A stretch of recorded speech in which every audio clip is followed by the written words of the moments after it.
Hello, my name is Paul Weston, and I am a racist. I know I'm a racist because I'm told I'm a racist by a great deal of people. The hard left think I'm a racist, the Labour Party thinks I'm a racist, Conservatives think I'm a racist, Liberal Democrats think I'm a racist, the BBC thinks I'm a racist, so I must therefore be a racist. Why am I a racist? It's very simple. I wish to preserve the culture of my country. I wish to preserve the people of my country. And in doing so, that makes me a designated racist in today's society. Now, this is something that's been moved by the left. The goalposts have been moved by the left a considerable distance on this. In order to be termed a racist 30 or 40 years ago, you had to actively dislike foreign people. Now, I don't dislike foreign people. What I do like, what I love, is my country, my culture, and my people. And I see that under a terrible threat at the moment. Britain is a very small country that's opened its doors to the mass immigrants of the third world, and we are simply being overwhelmed. Our schools can't cope, our hospitals can't cope. Very little can cope anymore. Our welfare system is on the verge of buckling as well. So if I want to defend what I grew up in, what I was born into, my country, my British culture, my heritage and my history, I am apparently, according to absolutely everybody today, a racist. But I don't think that's the case. Not the case that I'm not actually a racist. I'm going to admit that full out right now, because clearly I am. I've been told by so many people I am, it simply must be true. I'm probably also an Islamophobe. A phobia is an irrational fear of something. Now, I don't have an irrational fear of Islam. I look around the world today at Syria at the moment, where almost 100,000 people have been killed in the last 2 years, where Shia Muslims are slaughtering Sunni Muslims and vice versa. I look at places like Indonesia and Egypt and China and the Philippines.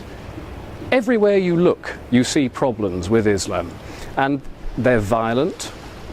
They are, dare I say it, to really reinforce my racist credentials, a thoroughly savage political and religious ideology.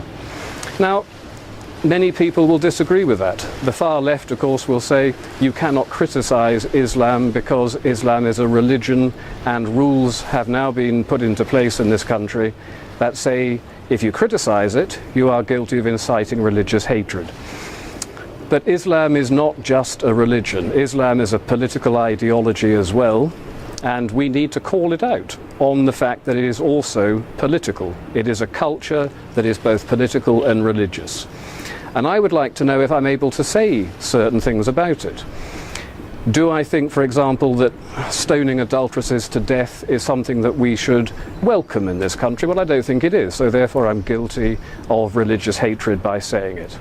Do I think homosexuals should be hanged from cranes?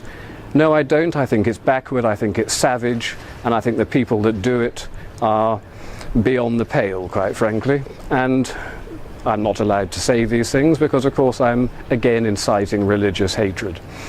So not only am I a racist, I'm also a religionist, apparently. But I'm not. You know, we have a huge problem in this country that is not going to go away. It's going to get worse and worse and worse. We as a people are declining as a demographic, and the Islamic population is growing 9 times faster than any other. And when I look to the future, I see a full-blown religious civil war occurring in this country. The unthinkable things that are going on in somewhere like Syria today will happen in this country before 2040, certainly before 2050. And I don't want Britain to turn into a country like that. So I'm going to denounce Islam as a backward, savage political and religious ideology. And to hell with what anybody thinks about that. Because if we don't do something about it, we are going to be involved in something that most people can barely even begin to imagine in Britain. Babies are beheaded in towns in Syria. The idea this could happen in somewhere like Surbiton, or even Eaton Square is simply impossible to think for most people, but it is going to happen. It really is going to happen. So we need to denounce it for what it is, and we need to start mounting some sort of defence against this. But the trouble with mounting a defence against it is that you get hit with the racist accusation. I'm not a racist, but. Well, here's the thing, I am a racist. If I want to avoid a civil war happening in my country, I am prepared to accept being called a racist. And you should be prepared to accept being called a racist as well. Let's all just say, yes, we're dreadful, dreadful racists, and let's start denouncing an ideology that is the most primitive, backward, savage ideology that we've willfully imported into this country by the left, by people like Tony Blair, who did it deliberately in order to undermine our culture, our people, our country, my country. They did it deliberately. And then they said, you're not allowed to actually argue with us about this. Well, I'm arguing with you about this, Mr. Blair, and I'll tell you something. You denounced, you repealed the treason law shortly after you came into power. I think you committed treason, Mr. Blair. I think you committed treason when you said we are going to import the third world in order to rub the noses of the right in diversity. To me, that's treason. Your principal duty is to uphold the best interests of the people of this country. The idea that you deliberately set out to undermine us and to subvert us is an act that's criminal.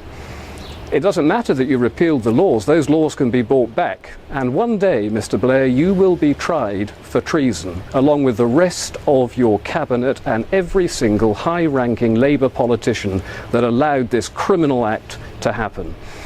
And I'm going to tell you this. It doesn't matter that you can perhaps prosecute me for racism or inciting religious hatred. I don't believe in that. I believe only in one thing, the defence of my country, the defence of my people, the defence of my culture. And everything else can just go to hell. I am a racist.